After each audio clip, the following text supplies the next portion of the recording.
ஒரு பத்திரிகை ஒருத்தருக்கு வந்து நிறைய பணம் கொடுத்து இவரை பற்றி எல்லாம் பண்ண சொல்லி மன்றம் வந்து இவருக்கு எதிராக வந்து தீர்ப்பு கொடுக்க போகுது. அப்போ அதுக்கு எதிராக வந்து எழுத சொல்லி அந்த சில பல வேலைகள்லாம் அவருக்கு ஆதரவாக எல்லாமே ஆதரவாக பண்ண மாதிரி இவர் வந்து இப்போ அரெஸ்ட் ஆகி ஜெயிலுக்கு போறாரு. அதோட இவரோட சகாப்தம் வந்து முடியுது அப்படின்ற இடத்துல வந்து அவருக்கு ஐடியா என்னன்னா, இங்கே வந்து இஸ்ரேல் வந்து ஸ்ட்ராங்காக இருந்தால் மட்டும்தான் அமெரிக்காவுக்கு இந்த மொத்த அரபு நாடும் கட்டுப்படும். மெரிபா பன்னீர் சோடா, ஐ ட்ரஸ்ட் மெரிபா. கையில் வந்து அதிகாரம் வந்ததுக்கப்புறம் அவருக்கும் ஆசை வரும்ல, தனியாக தீவு வாங்கணும், நிறைய சம்பாதிக்கணும் வரும்னா அந்த சம்பாத்தியம் அதில் வந்து ஒரு குற்றச்சாட்டில் 1000, 2000, 4000 அப்படின்னு குற்றச்சாட்டுகள் இருக்குது. இது வந்து நம்பர் 1 என்னென்னா கிஃப்ட் நிறையா வாங்கினார். ஒரு $3 லட்சம் கணக்குக்கு. அந்த கிஃப்ட்டில் மெயினாக என்னென்னா சிகாரும் சாம்பியன் இந்த மாதிரி சரக்கு ஐட்டங்கள் இந்த மாதிரி ஐட்டங்கள் நிறையா அதில் வருது. நெதன்யாகு வந்து தனி மெஜாரிட்டி இல்லாட்டா கூட பயங்கரமான கிரிமினல். அந்தாலும் வந்து பான் கிரிமினல். ஒரு பான் கிரிமினல் ஏன் சொன்னோம்னா, தனக்கு இந்த கேஸ் வந்துருச்சு, அவர் வந்து சுப்ரீம் கோர்ட்டோட அதிகாரத்தை குறைக்கிறதுக்குள்ள ரெடி பண்ணார். அது அவங்க ரெசல்யூஷன் பாஸ் ஆகலை. அப்போ என்ன, நீ வந்து என்ன வந்து இப்படி குறைக்க, என்னோட அதிகாரத்தை குறைக்க பார்க்குறேன்னு சொல்லி அவரோட ஊழல் வழக்கு எல்லாத்தையும் தோண்டி எடுத்து எல்லாத்தையும் வந்து பண்ண ஆரம்பிச்சிட்டாங்க. அது பண்ண ஆரம்பிக்கும் போது இவர் வந்து மாட்டிக்கிட்டார். இஸ்ரேல் வந்து ரொம்ப ஒரு இக்கட்டான சூழல் இருக்குது. ஈரான் இந்த பக்கம் வந்து பயங்கரமாக டெவலப் பண்ணிட்டு இருக்காங்க. இப்போ வந்து நீங்கள் ஆட்சி கவிழ்த்து வேறு பிரச்சனை வந்துருச்சு, நெதன்யாகு இல்லை, வேறு யாரும் வந்து ஒரு டம்மியாக வந்தாங்கன்னா எல்லாம் சேர்ந்து அடிச்சு போடுவாங்க. அதனால கொஞ்சம் கேர்ஃபுல்லாக இருங்க, இவரை வந்து ஊழல் வழக்குலேருந்து மன்னிச்சு விட்டுருங்க அப்படின்னு சொல்ல வச்சு, அது சொன்னது வந்து ட்ரம்ப்பு, சொல்ல வச்சது நெதன்யாகு. இஸ்ரேல் நீதிமன்றத்து மேலே இருக்கிற, இஸ்ரேல் மக்கள் மன்றத்து மேலே இருக்கிற நம்பிக்கையே போயிடும். இது மன்னிச்சு விடுறதா இல்லையான்னு பலதரப்பட்ட சட்ட வல்லுநர் எல்லாம் விசாரித்து டிஸ்கஸ் பண்ணிட்டு அப்புறம் தான் முடிவு பண்ணுவோம் அப்படின்னு சொல்லி இது ஸ்டேட்மெண்ட் கொடுத்துக்கிறாரு. நெதன்யாகு வந்து தண்டனை கொடுக்குறத மோடி வந்து விரும்ப மாட்டார். என்ன காரணம்னா, மோடி விரும்ப மாட்டாங்க, அதானி விரும்ப மாட்டார். ஓகே, நெதன்யாகுக்கு வந்து தண்டனை கொடுத்து அங்கே ஒரு மாதிரி அஜிடேஷன் வந்துருச்சு, அப்படி பிரச்சனை வந்துருச்சு, டெவலப்மெண்ட் பண்ண முடியலை அப்படின்னா இந்தியாவோட. ரெஃப்ளெக்ட் நேயர்களுக்கு வணக்கம். இன்று நாம் சந்திக்க இருக்கக்கூடிய சிறப்பு விருந்தினர் உலக செய்தி பகுப்பாய்வாளர் திரு கசாலி அவர்கள். சார் வணக்கம். சார் வணக்கம் கோபி.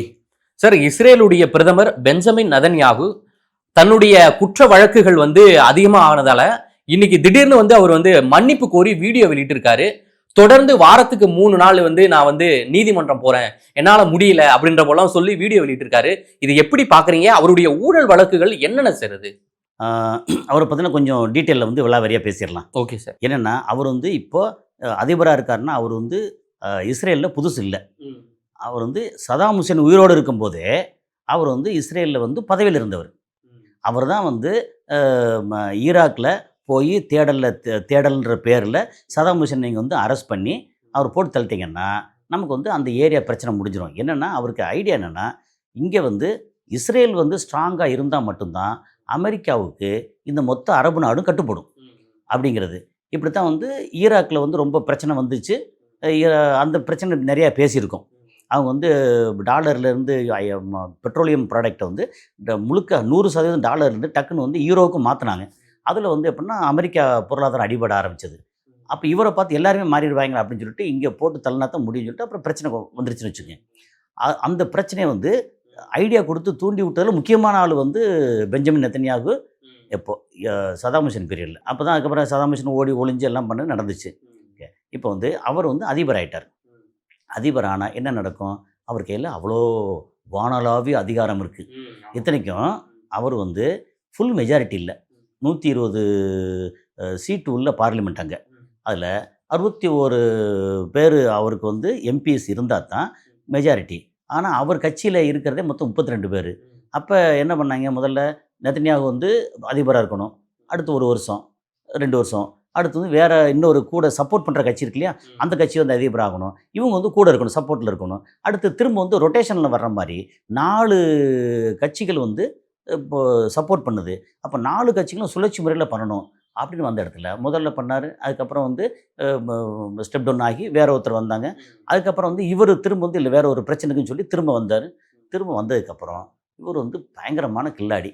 எப்படின்னா, அவர் மெஜாரிட்டி இல்லாட்டாலும் பரவாயில்ல, ஆனால் யாரை எப்படி எங்கே விலைக்கு வாங்கணும், எப்படி மிரட்டணும் அப்படின்னு. அது அப்படிலாம் வந்ததுக்கப்புறம் இது வந்து அவர்கிட்ட வந்து இப்போ வந்து அவர் கையில் வந்து அதிகாரம் வந்ததுக்கப்புறம் அவருக்கும் ஆசை வரும்ல, இப்போ தனியாக தீவு வாங்கணும், நிறைய சம்பாதிக்கணும் வரும்னா அந்த சம்பாத்தியம் அதில் வந்து ஒரு குற்றச்சாட்டில் 1000, 2000, 4000 அப்படின்னு குற்றச்சாட்டுகள் இருக்குது. இது வந்து நம்பர் 1 என்னென்னா கிஃப்ட்டு நிறையா வாங்கினார். ஒரு ஒரு ஒரு $3,00,000 கணக்குக்கு என்ன பண்ணால் ஒரு 2.5 கோடி ரூபாய் நம்ம ரூபாய்க்கு அப்படி வச்சுக்கலாம். இது வந்து கிஃப்ட் வாங்கினார் வந்து அதை வந்து அவர் டிக்ளேர் பண்ணலை, அவரே என்ஜாய் பண்ணிட்டார். இந்த கிஃப்ட்டில் மெயினாக என்னென்னா சிகாரும் சாம்பெயின் இந்த மாதிரி சரக்கு ஐட்டங்கள் இந்த மாதிரி ஐட்டங்கள் நிறையா அதில் வருது. ஓகே, அது ஒரு பக்கம். இன்னொரு இது பார்த்திங்கன்னா ஒரு பத்திரிகை ஒருத்தருக்கு வந்து நிறைய பணம் கொடுத்து இவரை பற்றி எல்லாம் பண்ண சொல்லி அதுக்கப்புறம் வந்து இந்த நீதிமன்றம் இருக்கு இல்லையா, அங்கே உச்ச நீதிமன்றம், அந்த மன்றம் வந்து இவருக்கு எதிராக வந்து தீர்ப்பு கொடுக்க போகுது. அப்போ அதுக்கு எதிராக வந்து எழுத சொல்லி அந்த இப்போ சில பல வேலைகள்லாம் அவருக்கு ஆதரவாக எல்லாமே ஆதரவாக பண்ண மாதிரி. அதே மாதிரி டெலிகம்யூனிகேஷன் அந்த மினிஸ்ட்ரி அதில் இருக்கிற ஒரு கம்பெனிக்கு வந்து பெருசாக வந்து ஆர்டர் கொடுத்து அவங்க வந்து இவங்க சப்போர்ட் பண்ணுற மாதிரி இப்படின்னு மொத்தத்துக்கு ஒரு தப்பு ஆரம்பித்து அப்புறம் வந்து இந்த தப்புக்கு நீங்கள் தப்பு பண்ணிட்ட அப்படின்னு சொல்லி நீதிமன்றம் வந்து அவர் மேலே குற்றச்சாட்டுனா நீதிமன்றத்துக்கு எதிராகவே அதிகாரத்தை குறைக்கிறதுக்கான வேலைகளில் வந்து இறங்கி அதுவும் பெரிய பிரச்சனையாகி இவர் வந்து 2019 அரெஸ்ட் வாரண்ட்டு கிட்டத்தட்ட வந்துருச்சு. அப்போ என்ன பண்ணாங்கன்னா கரெக்டாக வந்து இயற்கை வந்து அவருக்கு வந்து ஒரு ஆதரவு பண்ணிச்சு. மனுஷன் பண்ணலை, ஒன்றும் பண்ணலை. இவர் வந்து இப்போ அரெஸ்ட் ஆகி ஜெயிலுக்கு போகிறாரு, அதோட இவரோட சகாப்தம் வந்து முடியுது அப்படின்ற இடத்துல வந்து கோவிட் வந்துச்சு. கோவிட், ஆமாம். ஓகே, கோவிட் வந்தோடனே இவர் வந்து ஒன்றும் செய்ய முடியல. ஓகே, கண்டினியூ பண்ணுறாரு. கோவிட் முடிஞ்சது, சரி இது சரியாக வராது அப்படின்னு சொல்லி இந்த 2023 அக்டோபர் 7 ஹமாஸ் பிரச்சனை வந்துச்சா. ஹமாஸ் பிரச்சனை வந்ததுக்கப்புறம் இவன் அடிச்சிட்டாண்டான்னு சொல்லி ஏற்கனவே நான் வந்து ஒரு நேர்காணலில் சொல்லியிருந்தேன். ஹமாஸ் வந்து ஏன் கரெக்டாக ஒரு பீரியட் இவர் வந்து அடுத்து இவர் வந்து நீதிமன்றத்தில் வந்து தண்டனை வந்து அறிவிக்க போகிறாங்க அப்படின்ற கரெக்டான நேரத்தில் இவங்க வந்து ஹமாஸ் போய் அடித்து 1300 பேரை கொன்று அல்லது ஹமாஸ் பேரில் வந்து அவங்க கொன்று இஸ்ரேல்காரங்களே இவங்களோட டீமே நெதன்யாவோட டீமே வந்து இவங்க வந்து உள்ளே போய் அடுத்த ஆளை வந்து பிடிச்சிட்டு வந்தது 200 பேருக்கு பிடிச்சி வந்தாங்க. ஆனால் 1300 பேரை கொன்னது வந்து ஹமாஸ் ஆட்கள் இல்லை அப்படின்னு ஒரு இது இருக்குது, ஒரு கான்ஸ்பிரசி தியரி இருக்குது. நம்ம வந்து நேராக போனதில்லை. நம்ம பல இடங்களில் படித்து பார்க்குறது, பல தரவுகளை பார்க்கும்போது 1300 பேரில் வந்து 1000 பேருக்கு மேலே வந்து இந்த நெதன்யாஹு ஆட்களே வந்து கொன்று போட்டு இவங்க மேலே வந்து பழி போட்டாங்க அப்படின்னு சொல்கிறேன். அதெல்லாம் நடந்துச்சு. இப்போ இவ்வளோ பேர் கொண்டுட்டாங்க, 200 பேரை வந்து பிணைக்கு எதிராக பிடிச்சி போயிட்டாங்க. அப்போ அதை மீட்கணும். அப்போ என்ன செய்யணும், நம்ம வந்து காசாவை அடிக்கணும் சொல்லி 2 வருஷத்தை தாண்டி 2.5 வருஷத்தை தாண்டி போய்கிட்டு இருக்கு. இப்போது எந்த ஒரு நாட்டிலையும் வந்து சண்டை நடந்துக்கிட்டுச்சுன்னா எலெக்ஷன் வராது. ஆமாம். ஓகே, சண்டை நிறுத்தினா தானே, நிறுத்தவே மாட்டார். ஆனால் ஒரு கட்டத்தில் இப்போ பைடன் இருக்க வரைக்கும் அது ஒரு மாதிரி இவருக்கு ரொம்ப சப்போர்ட்டாக போயிடுச்சு. ட்ரம்ப் வந்தவுடனே அவங்க நாட்டிலே வந்து உள்நாட்டிலே ஏகப்பட்ட பிரச்சனை, பொருளாதார பிரச்சனை. அப்போ இவ்வளோ பணம் பண்ண முடியாது. இப்போ உதாரணத்துக்கு வந்து ஒரு 500 பில்லியன் இவர் இதுக்கு இஸ்ரேலுக்கு தரான்னு வச்சுங்களேன். அங்கே என்ன செய்வாங்கன்னா அங்கே யூதர்கள் இருக்காங்கல்ல, அந்த யூதர்கள் என்ன பண்ணுவாங்க, அதில் வந்து 200 பில்லியன் வந்து அங்கே உள்ளவங்களுக்கு லஞ்சமாக கொடுத்துருவாங்க. அமெரிக்காவிலேருந்து வரக்கூடிய பணம், அந்த பணத்தை அமெரிக்காவில் இருக்க அதிகாரிகளுக்கு, அதிகார வர்த்தகத்துக்கு, அரசியல் கட்சிகளுக்கு லஞ்சமாக கொடுத்துட்டு 300 பில்லியனை கொண்டு வருவாங்க. அதை திரும்பி கட்டினா தானே. அந்த மாதிரி அங்கே இருக்கிற இவங்களுடைய யூதரோட லாபி இருக்குல்ல, அது ரொம்ப ஸ்ட்ராங்கு அமெரிக்காவில். அதே மாதிரி இங்கே யூதர்கள் இருக்காங்களே, இவங்க இதை வந்து இப்போ இங்கே வரக்கூடிய பணத்தை வந்து மொசாடு இருக்காங்கல்ல, அவங்களுக்கு எக்கச்சக்கமாக பணத்தை கொடுத்து அவன் வந்து இப்போ இந்தியாவில் வந்து மொசாடு உளவாளி நிறையா இருக்காங்க. இந்தியாவில் இருக்காங்க, தமிழ்நாட்டில் இருக்காங்க, நான் கேள்விப்படுற வரைக்கும் இருக்காங்க. இது வந்து கேரண்டி இல்லை, ஆனால் நான் கேள்விப்படுறேன். ஓகே, உலகம் பூரா இருக்காங்க கண்டிப்பாக. ஏன்னா எங்கெல்லாம் வளமும் அதிகாரமும், அப்புறம் இஸ்ரேலில் வந்து எங்கெல்லாம் இன்வெஸ்ட் பண்ணுறாங்க, இஸ்ரேல்காரன் எங்கெல்லாம் இங்கே வர முடியும் பண்ணுறாங்களோ அங்கே அவ்வளோ இடத்துலேயே வந்து இருக்காங்க. அப்புறம் ஈரானில் எக்கச்சக்கமாக இருந்தாங்க. இப்போ ஏகப்பட்ட பேர் வந்து 80 பேருக்கு மேலே வந்து அடித்து தூக்கில் போட்டு கொன்னாங்க. ஈரானை இப்போ பிடிச்சி உளவாளின்னு சொல்லி பிடிச்சி, ஈரானில் இருக்கிற தலைமை இராணுவ அதிகாரியே வந்து மொசாடு உளவாளியாக இருந்தார். ஓகே, அந்த ஆளை வந்து பிடிச்சி போட்டு கொன்னாங்க. அப்படின்னு சொல்லி ஏகப்பட்ட இடத்துல வந்து இதுக்கு வந்து சும்மா வந்து நீங்கள் வந்து ஒரு உளவாளியாக இருங்க அப்படின்னு இருப்பாங்களா. இப்போ உதாரணத்துக்கு வந்து இப்போ கோபி வந்து உளவாளியாக வரணும். இப்போ நீங்கள் வந்து வருஷத்துக்கு வந்து ஒரு 10 லட்சம் 20 லட்சம் சம்பாதிக்கிறீங்க. உங்களுக்கு வந்து 20 கோடி தர்றோம், உங்களுக்கு இவ்வளோ வசதி தர்றோம், அப்புறம் வீடு கட்டி தர்றோம், எல்லாம் பண்ணுறோம், உங்களுக்கு ஓவராலாக ஒரு 50 கோடி ரூபா கிடைக்குது அப்படின்னா சரி ஓகே. அப்புறம் உங்களை வந்து இந்த பீரியட் முடிஞ்ச உடனே, உழவு பீரியட் முடிஞ்ச உடனே உங்களை வந்து வேற ஒரு நாட்டில் வந்து குடியுரிமை கொடுத்து கொண்டு போயிடுறோம். அப்புறம் என்ன செய்வீங்க? ஒரு ஆசை வந்துடும்ல, அப்படி வரும். அல்லது உங்கள் சம்மந்தப்பட்ட ஏதாவது ஒரு முக்கியமான ஒரு விஷயத்தை கையில் எடுத்துக்கிட்டு நீங்கள் வந்து எங்களுக்கு உழவு சொல்லலை அப்படின்னா உங்களுக்கு நாங்கள் வெளியிட்டுருவோம் அப்படின்னு மிரட்டும் செய்வாங்க. அவங்ககிட்ட வந்து பணம், ஆசையை தூண்டுறது, மிரட்டல் அப்படின்னு எல்லா வேலையும் பார்ப்பாங்க. ஸோ அந்த மாதிரி அங்கே வந்து உழவுக்காக எக்கச்சக்கமாக செலவு பண்ணுவாங்க. அதே மாதிரி அங்கே அமெரிக்காவிலேருந்து நிறைய வெப்பன்ஸ் வாங்குவாங்க. இதெல்லாம் நடக்கும். இதில் வந்து எல்லாத்தையும் டீல் வந்து கை மாறும்போது நெதன்யாகு வந்து தனி மெஜாரிட்டி இல்லாட்டா கூட பயங்கரமான கிரிமினல். அந்த ஆள் வந்து பான் கிரிமினல். ஆமாம். அதுக்காண்டி வந்து நம்ம வந்து தப்பாக சொல்கிறோன்னு இல்லை. ஒரு பக்கம் பார்த்தா அந்த ஆள் புகழ்றோன்னு அர்த்தம். ஒரு சின்ன நாடு இத்தனை வருஷம் வந்து இழுத்து பிடிச்சி வந்து அமெரிக்கா வந்து இங்கே அவங்களுக்கு அடி பண்ணிடுற அளவுக்கு கொண்டு வச்சாக்கன்னு சாதாரண ஆள் பண்ண முடியாதுல்ல. அது போக சுற்றியே வந்து அரபு நாடுகள் அரப்ஸே நீங்கள் சாதாரண நினைக்க முடியாது. நீங்கள் பாலஸ்தீனர்லாம் நீங்கள் பழகி பாருங்கள், அவ்வளோதான் வெறுத்தே போயிடுவீங்க. ஏன்னா நான் வந்து துபாயில், சவுதியில் நான் பாலஸ்தீனை நேரடியாக பழகியிருக்கேன். அவங்களுக்கு வந்து இந்தியாக்காரனை மதிக்கவே மாட்டாங்க. அது வேறு மாதிரி. அந்த பிளட்டே, அந்த மண்ணே வேறு மாதிரி. யூதர் வந்து 100% மோசம்னா இவன் 90% மோசம், அவ்வளோதான். இந்தியாக்காரன் வந்து 20% மோசம், அப்படி வச்சுக்கலாம். Okay okay. ஆமாம், அந்த அளவுக்கு வந்து பாலஸ்தீன அரப்ஸு அவங்க வந்து அரபிக்கு பேசுகிறாங்க, முஸ்லீமாக இருக்காங்க, யோக்கியம் அப்படிலாம் ஒன்றும் கிடையாது.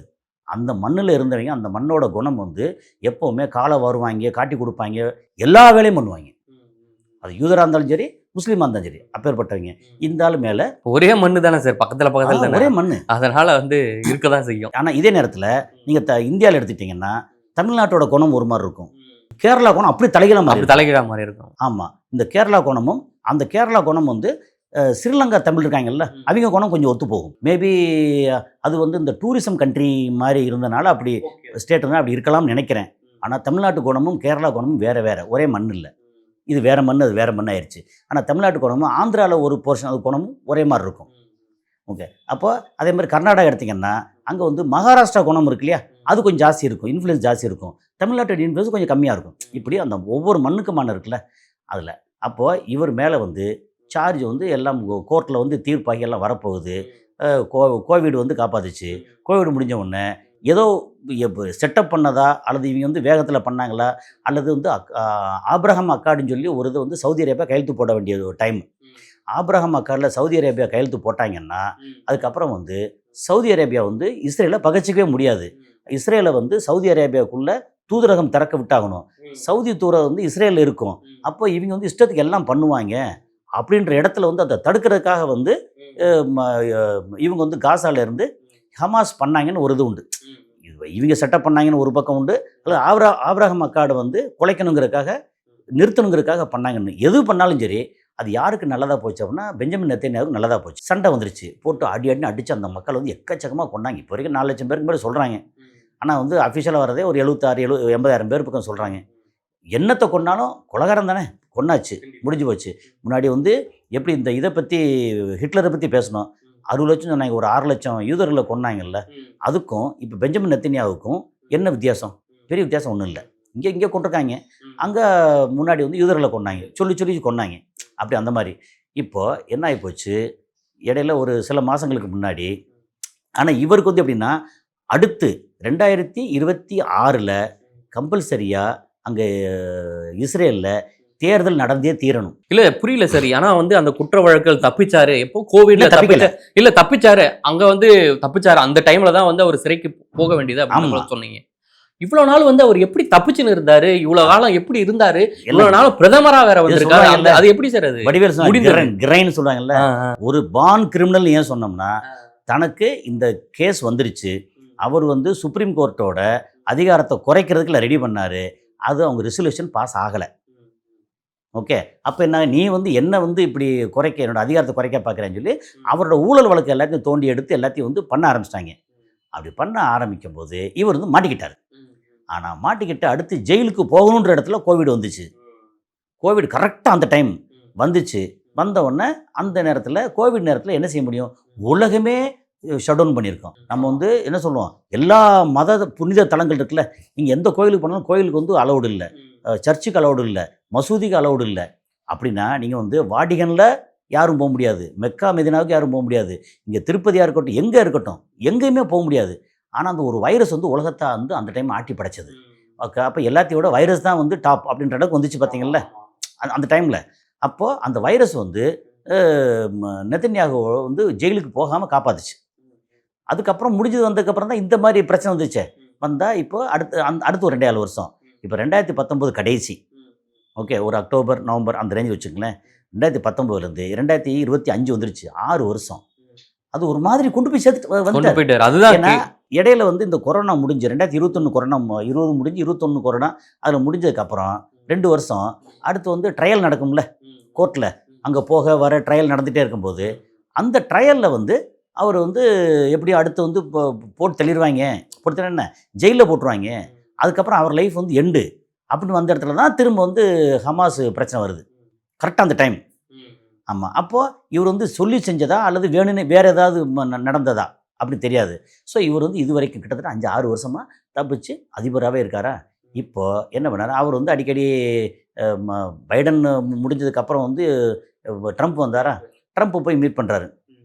மீட் பண்ணி பேசும்போது முதல்ல ஆரம்பத்தில் பார்த்தா ட்ரம்ப் வந்து நெதன்யாவுக்கு எதிராக பேசுகிற மாதிரி பேசினார். நீ வந்து அங்கே போட்டு அடித்து கொள்கிற, இது தப்பு, நீ ஸ்டாப் பண்ணு அப்படின்னா ஸ்டாப் பண்ணாமல் அடிச்சுட்டே இருந்தாப்புல. கொஞ்சம் கோபமாக பேசினார். அப்போ நிறுத்தி வச்சாங்க.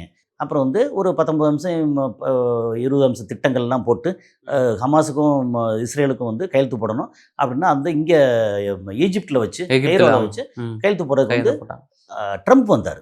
ட்ரம்ப் வந்துட்டு இஸ்ரேலுக்கும் போகிறாரு. அங்கே போகும்போது இஸ்ரேலோட நாடாளுமன்றத்தில் ட்ரம்ப் உட்காந்து, ஓகே என்ன பண்ணுறீங்க, உங்களுக்கு வந்து நெதன்யாகுவோட சேவை வந்து ரொம்ப முக்கியம், அவர் நாட்டுக்காக நிறைய வேலை பார்த்துருக்கிறாரு, அவரை வந்து ஊழல் குற்றச்சாட்டுலேருந்து மன்னிச்சு விட்டுருங்க அப்படின்னு அவர் இப்போ சில மாதங்களுக்கு முன்னாடி ட்ரம்ப் வந்து அங்கே இஸ்ரேல் நாடாளுமன்றத்தில் சொல்கிறார். அவர் சொல்கிற சும்மா போகிற போக்கில் சொல்கிற டீ கடையில் உட்காந்து பேசுறது இல்லை. அவர் வந்து மிகப்பெரிய நாட்டோட அதிபர், உலகத்தை கட்டி ஆள்ற. எதிர்ப்பு கிளம்பி இருக்குமே அங்கேவே இல்லை, எதிர்ப்பு கிளம்புனா கூட எதிர்கட்சிகள் இருக்காங்கல்ல, எதிர்கட்சிகள் கொஞ்சம் இருக்காங்க. ஏன்னா இப்போ 62-63 பேர் வந்து இவங்க ஆதரவுனா இன்னும் ஒரு 55 பேர் வந்து எதிர்கட்சியில் இருப்பாங்க, பிச்சு இருப்பாங்க. அந்த எதிர்கட்சி ஆட்களுக்கு அவங்க முணுமுணு தான் பேச முடியும். ஏன்னா அவங்களுக்குமே வந்து அமெரிக்காவோட ஆதரவு தேவைப்படுது, இவங்க மற்ற சப்போர்ட் ஆதரவு தேவைப்படுது. ஏன்னா அவங்களும் பேசிக் யூதர் தானே, நீயும் யூதன் நானும் யூதன் அப்படித்தானே. பார்த்தா எனக்கு தெரிஞ்சு ட்ரம்ப்போட மருமகன் ஒரு யூதர், அது கரெக்டாக மருமகன் யூதர் நான் கேள்விப்பட்ட வரைக்கும். ஸோ இந்த மாதிரி யூதர்கள் அப்படின்னு வரும்போது அவங்க வந்து ஓரளவுக்கு மேலே வாய்ஸை ரைஸ் பண்ண மாட்டாங்க. என்ன சொல்கிறாரு, உங்கள் இஸ்ரேல் வந்து ரொம்ப ஒரு இக்கட்டான சூழல் இருக்குது, ஈரான் இந்த பக்கம் வந்து பயங்கரமாக டெவலப் பண்ணிகிட்டு இருக்காங்க, இப்போ வந்து நீங்கள் ஆட்சி கவிழ்த்து வேறு பிரச்சனை வந்துருச்சு, நெதன்யாகு இல்லை வேறு யாரும் வந்து ஒரு டம்மியாக வந்தாங்கன்னா எல்லாம் சேர்ந்து அடிச்சு போடுவாங்க, அதனால கொஞ்சம் கேர்ஃபுல்லாக இருங்க, இவரை வந்து ஊழல் வழக்கிலேருந்து மன்னிச்சு விட்டுருங்க அப்படின்னு சொல்ல வச்சு, அது சொன்னது வந்து ட்ரம்ப், சொல்ல வச்சது நெதன்யாகு. ஓகே ஓகே, சொல்ல வச்ச அந்த அளவுக்கு ஒரு ராஜதந்திரியா பயங்கரமான, அதான் சொன்ன பான் கிரிமினல் சும்மா சொல்லலை, இதுக்கு வந்து பெரிய திறமை வேணும். வந்துச்சா, இப்போ வந்ததுக்கப்புறம் ரைட் அடுத்த ட்ரையல் வருது. வந்தால் இவங்க எதிர்கட்சி இவங்க என்னதான் இருந்தாலும் வந்து அங்கே இராணுவ தலைமை இருக்கட்டும், நீதிபதி இருக்கட்டும், சும்மா இருப்பாங்களா, நீ என்ன பெரியவனா, நீ வந்து ஊழல் பண்ண வந்தானே அப்படின்னு வந்து சரி இவர் நீ இல்லைன்னா வந்து மொத்த இஸ்ரேல் அழிஞ்சா போகிற போது வேற ஆள் இல்லையா அப்படின்னு வரும்ல. வரும்போது தான் என்ன பண்ணிட்டார், திடீர்னு எல்லாம் அப்படி இதில் வந்துட்டு லெட்ரு கொடுத்துட்டார், என்னை வந்து மன்னிச்சு விட்ருங்க, என்னோடய ஊழல் வழக்கு மன்னிச்சு விட்ருங்க அப்படின்னு லெட்ரு கொடுத்துட்டார். அந்த லெட்ரு தான் இன்றைக்கி வந்து ஒரு பரபரப்பான பேச்சு. அந்த மன்னிச்சு விட்ருவாங்கன்னா அதை வந்து நீதிமன்றம் அதுதான் கேள்வி, அதுக்கு வாய்ப்பு இருக்கா சார், மன்னிப்புன்றதுக்கு வாய்ப்பு இருக்கா? ஏன்னா அவர் வந்து தன்னுடைய குற்றத்தையே ஒப்புக்கொள்ளலை, அவர் வந்து ஒப்புக்கொள்ளலாமலே வந்து ஒத்துக்கிட்டு தானே மன்னிப்பு கேட்கிறாரு. மன்னிப்பு எப்போ கேட்க முடியும்? அப்படி இருந்தாலும் வந்து மன்னிக்க முடியுமா? அங்க இருக்கிற எதிர்கட்சிகள்லாம் என்ன சொல்லும், ஏன்னா சட்டத்தின் மீதான நம்பிக்கை குறையுமே சார். அதான் விஷயம் என்னன்னா, இப்போ ரெண்டு பக்கமாக பார்க்கலாம். ஒன்று, இவர் வந்து மன்னிக்கவே முடியாது அப்படின்னு ஒரு உச்சநீதிமன்ற நீதிபதி, இஸ்ரேலில் இருக்கிற நீதிபதி வந்து அது வந்து இல்லை, இவருக்கு சென்டென்ஸ் டு ஜெயில் அல்ல லைஃப் இம்ப்ரிசன்மெண்ட் அப்படின்னு சொல்லி சொன்னால் கூட அமெரிக்கா வந்து என்ன சொல்லும், ஒரு கேள்வி இருக்குல்ல, ஒத்துக்குருமா? அப்போ அமெரிக்கா என்ன சொல்லுவாங்கன்னு யோசிப்பாங்க. அதுக்கப்புறம் எதிர்க்கட்சிகள் இருக்காங்கல்ல, ஏய் உனக்கு ஒழுங்காக அடுத்து வந்து நீ வந்து போட்டி போடணுமா போட்டி போட வேணாமா அப்படின்னு எல்லா வகையிலையும் அங்கே வந்து எல்லாம் செட்டப் பண்ணி வச்சு மன்னிப்பு கொடுத்துடலாமே அப்படின்ற இடத்துக்கு வரும்னு தான் தோணுது. ஓகே, அந்த அளவுக்கு ஒரு ராஜதந்திரி அவர். அது இவர் வந்து எப்படின்னா யோக்கியம் இல்லை, ஆனால் சுற்றி இருக்கிறவனும் யோக்கியம் இல்லை. நீ வந்து நான் பெரிய அயோக்கியம், நீங்களாம் சின்ன அயோக்கியங்க. இப்போ நம்ம ஊரில் சொல்லுவோம்ல, எந்த கட்சியும் வந்து அடுத்த கட்சி மேலே ஏன் நடவடிக்கை எடுக்க முடியல? நான் 100 ரூபா திருடுனா நீ 80 ரூபா திருடி இருக்க, நானும் திருடன் நீயும் திருடன், நான் பெரிய திருடன் நீ சின்ன திருடன், அல்லது நான் சின்ன திருடன் நீ பெரிய திருடன், ஏதோ ஒரு மாறி மாறி வரும்ல. அதனால் எந்த கட்சியும் இன்னொரு கட்சி மேலே நடவடிக்கை எடுக்க முடியல. ஏன்னா காங்கிரஸ் வந்து இவ்வளவு பண்ணுறாங்க, பிஜேபி வந்து ஊழல் பண்ணுறாங்க எல்லாம் பேசுகிறாங்க. பேசின ஒரு கட்டத்துக்கு மேலே வந்து இறங்கி போராட முடியல. ஏன்னா போராடுற அவ்வளோ பேரும் வந்து ஊழல் பண்ணவங்க. ஆமாம். அப்போது நீ யார், அதாவது இது சொல்லுவாங்கல்ல, யோகியனாக இருக்கிற வந்து நீ சொல்லுன்னு சொல்லுவாங்கல்ல, இங்கே யார் யோகியன்?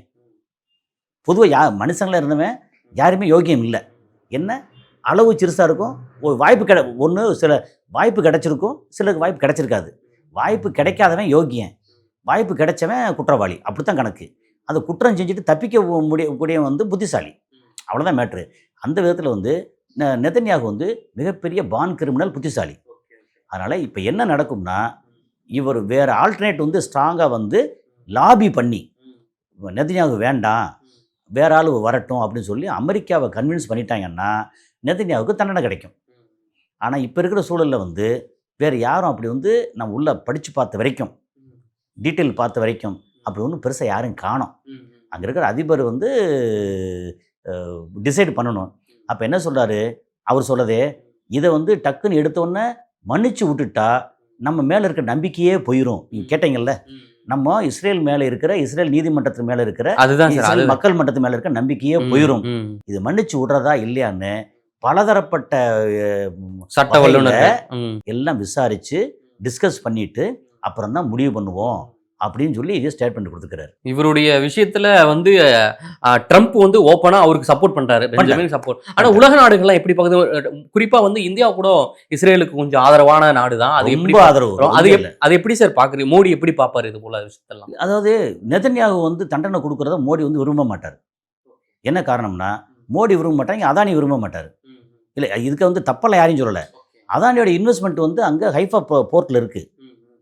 ஓகே, நெதன்யாவுக்கு வந்து தண்டனை கொடுத்து அங்கே ஒரு மாதிரி அஜிடேஷன் வந்துருச்சு, அப்படி பிரச்சனை வந்துருச்சு, டெவலப்மெண்ட் பண்ண முடியலை அப்படின்னா இந்தியாவோட டீல் ஏற்கனவே இருக்குது. ஏற்கனவே வந்து ட்ரோன் மேனுஃபேக்சரிங் இந்தியாவிலேருந்து மேனுஃபேக்சர் பண்ணி இஸ்ரேலுக்கு போகுது. அதே மாதிரி அங்கே ஹைஃபா போர்ட் வந்து மெயின்டெனன்ஸ் பண்ணுறது வந்து அதானி. ஓகே, ஸோ இது இஸ்ரேலுக்கும் இந்தியாவுக்கு வந்து பயங்கரமான, குஜராத்திகளுக்கும், இந்தியாவுன்னு சொல்ல விட குஜராத்திகளுக்கும் இஸ்ரேலுக்கு வந்து பயங்கரமான ஒரு கனெக்ஷன் இருக்குது. அப்போ குஜராத்திக்காக இருக்கிற பிரைம் மினிஸ்டர் இருக்கார்ல, அவர் வந்து நெதன்யாவுக்கு தண்டனை கொடுக்குறத விரும்ப மாட்டார். ஏன்னா தண்டனை கொடுத்து எதாவது பிரச்சனை ஆகி போச்சுன்னா நமக்கும் நஷ்டமாகும். ஒருவேளை வர்றாள் இதை விட நல்லா இருந்தால் பரவாயில்ல, நல்லா இல்லைன்னா அப்படின்றது இருக்கட்டும். அதாவது தெரியாத தேவதையை விட தெரிஞ்ச பிசாசே பரவாயில்ல அப்படின்னு ஒரு நம்ம பழமொழி உண்டு. அது மாதிரி வந்து இந்தியா வந்து விரும்பாது. உலக நாடுகளில் எங்கே அங்கே சுற்றி இருக்கிற அரபு நாடுகள் இருக்காங்கல்ல, அரபு நாடுகள் எல்லாமே நெதன்யாகு வந்து தண்டனை கொடுக்கணும்னு விரும்புவாங்க. Okay okay okay Netanyahu. ஏன்னா நெதன்யாகு வந்து பயங்கர மோசமான ஆள், ஆமாம் கொஞ்சம் மோசமான வந்து பரவாயில்ல அப்படின்னால விரும்புவாங்க. மற்ற யூரோப்பியன் கண்ட்ரிஸ், அமெரிக்கா, இந்தியா, மற்ற இவங்கெல்லாம் வந்து நெதன்யாவுக்கு ஆதரவாக தான் இருப்பாங்க. ஓகே, மிக்க நன்றி சார். நெதன்யாவுடைய அந்த ராஜதந்திரத்தை பற்றி ரொம்ப டீப்பாக எங்களுடன் பகிர்ந்தமைக்கு மிக்க நன்றி சார். நன்றி.